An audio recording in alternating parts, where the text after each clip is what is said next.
Eu quero agradecer bastante os artistas que lutaram pela Lei Aldir Blanc, não só pela questão econômica, do qual a situação dos artistas, né, ficou muito difícil, mas porque continuamos trabalhando, porque continuamos ativos, porque continuamos fazendo o nosso trabalho, que o país, alguns momentos, e por muitos momentos, cria um descaso.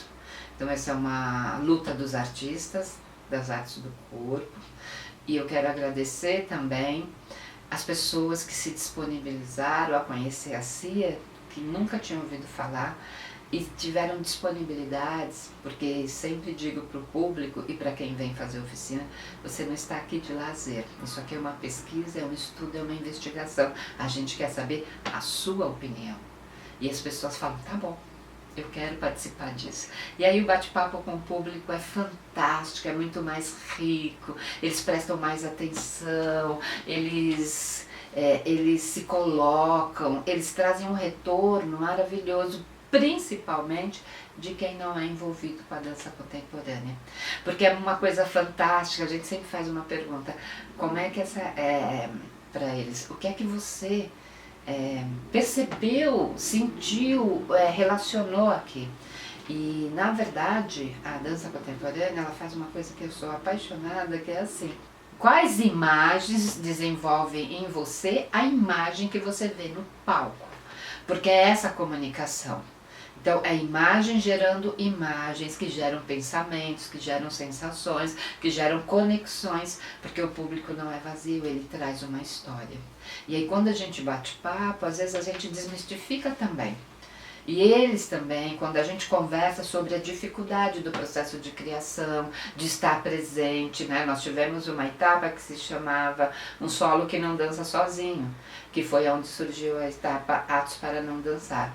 Então a gente não dança sozinho, a gente dança com todo o processo de preconceito sobre a dança, a gente dança com toda a resistência do processo, que parece que é alternativo, né? A gente dança também com o prazer de quem quer ver outras coisas, a gente dança os nossos movimentos, mas os nossos movimentos, eles não separam da vida, como diz Klaus, dança é vida, né? E arte é vida, então a gente quer saber como é que essa vida que está aqui no palco vive com você nesse momento. E aí o retorno é fantástico. Assim, uma disponibilidade do público, uma seriedade, um compromisso, porque é trabalho, é pesquisa, é estudo. E é divertido.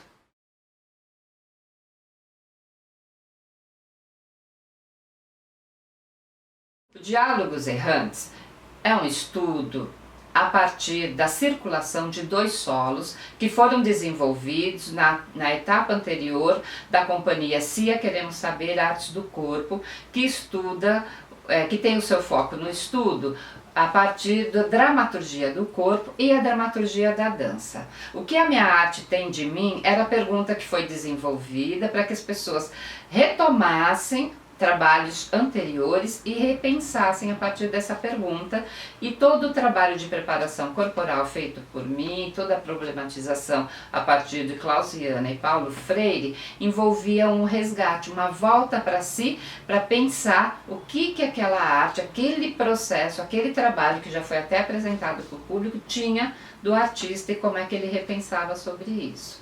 Então o Diálogos Errantes, ele era da circulação desse trabalho, né? Ele envolve a circulação desses 2 solos, que nós chamamos de mostra de processo, e também uma conversa com o público. Então nós tínhamos bate-papos com o público pós a apresentação, e tínhamos também oficinas, que nas oficinas a gente oferecia uma mostra de quais as estratégias que desenvolvemos para desenvolver o processo de criação dos solos a partir da problematização que nós chamamos de Atos para Não Dançar.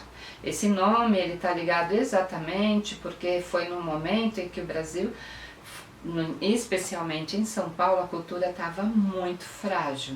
Então era não dançar de não vacilar e não dançar qualquer dança, qualquer movimento. Qual que é o seu movimento? qual que é a sua dança. Então essa também foi uma etapa anterior, então nós começamos a trazer em todo o trabalho, a partir do autoconhecimento proposto por Clausiana, a autoeducação proposto pelo Paulo Freire, para que a gente pudesse olhar para a gente mesmo e percebesse qual é o seu movimento. E se esse movimento era seu mesmo quando você desenvolve a sua dança, o seu solo, se o seu tema te interessa, o seu tema tem certas influências mesmo, da cultura mesmo, né, do entorno.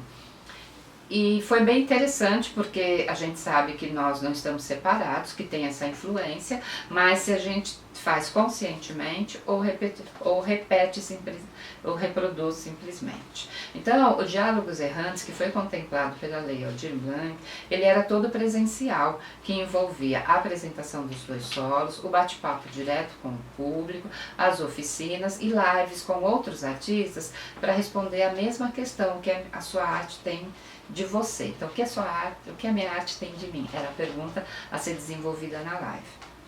E foi muito interessante.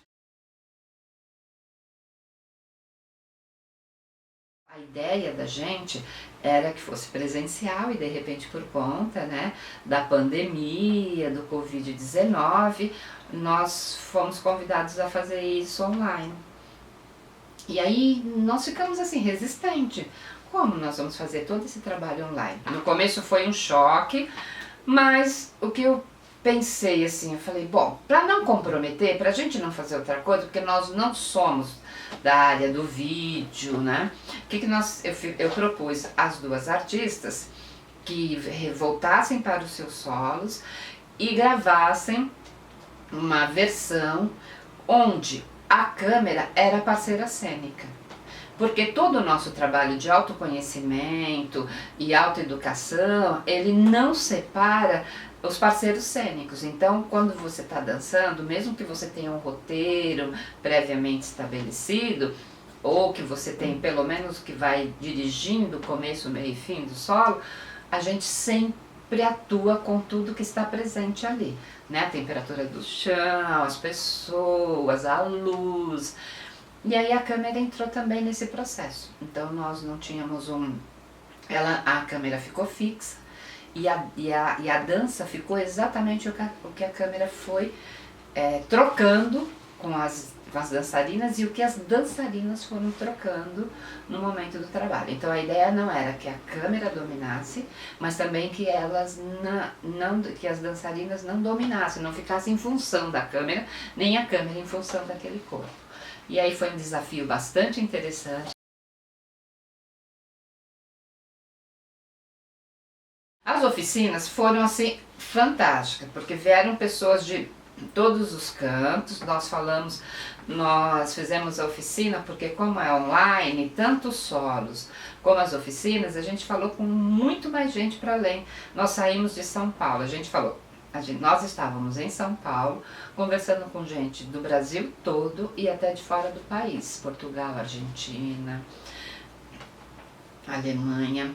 Então assim, ampliou nossa visão e as nossas trocas, que era isso que a Cia querendo saber, que a gente nunca quer saber sozinho, a gente quer saber com outras pessoas. Então, essa parte online foi fantástica, porque a gente teve um retorno de pessoas que não conheciam o trabalho e se identificaram bastante. As oficinas, ela tinha uma provocação também.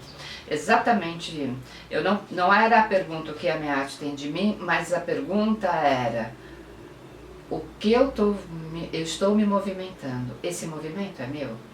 Ou estou reproduzindo um modelo de dança, um modelo de movimento dançante previamente estabelecido? Porque o que nos interessa não é o movimento da dança previamente estabelecido, e sim a dança do movimento de cada um. E as pessoas entenderam isso super bem e foram resgatando, e elas observavam e começavam a perceber o momento que elas estavam só reproduzindo e o momento que elas começaram a voltar para si e perceber o que é que realmente o corpo queria fazer naquele momento, naquele instante. Então a oficina Atos para Não Dançar, ela envolve um pensamento crítico sobre o seu autoconhecimento, para que você desenvolva a sua autoeducação. A autoeducação já é uma intervenção na realidade. Por exemplo, o autoconhecimento é uma tomada de consciência. É perceber que realmente a gente acaba movimentando sem saber se é nosso mesmo. E ao perceber isso, você já envolve um estado de crise no corpo. Não é uma crise vexatória, é uma crise de comunicação, que é uma ruptura e ponte. Ela rompe com o movimento, mas abre ponte para os outros, porque ela abre sentidos, escutas, emoção, sentimento, e aí a pessoa passa a se escutar. E como ela passa a se escutar, ela se reeduca. Então ela está presente no seu processo de aprendizado. Então isso que era o mais importante, e foi muito bonito, mas foi fantástico. As pessoas estavam disponíveis, queriam participar e foram seguindo as regras, porque tem regras, não era para fazer qualquer coisa, era para se escutar. E se escutar, eles perceberam que eles podiam fazer qualquer coisa, mas também podiam fazer coisas que eram deles. E isso foi o mais bonito assim que a gente sentiu, e que foi legal, porque sempre eu conduzia as oficinas como dramaturgista, mas no Diálogos Errantes foi dividido entre Paulina, Isa e eu, e a gente teve um leque assim de propostas, de instruções diversificadas dentro da própria CIA. O meu jeito de dar a oficina, o jeito da Paulina e o jeito da Isa.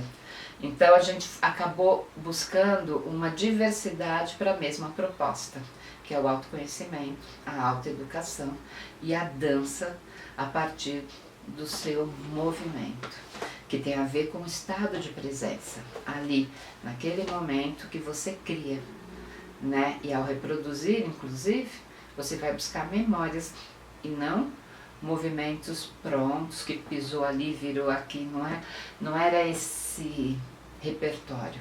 O repertório fica na memória, enquanto você dança, você resgata sensações no momento que criou. Então ele fica vivo e presente de novo. Isso foi muito bonito.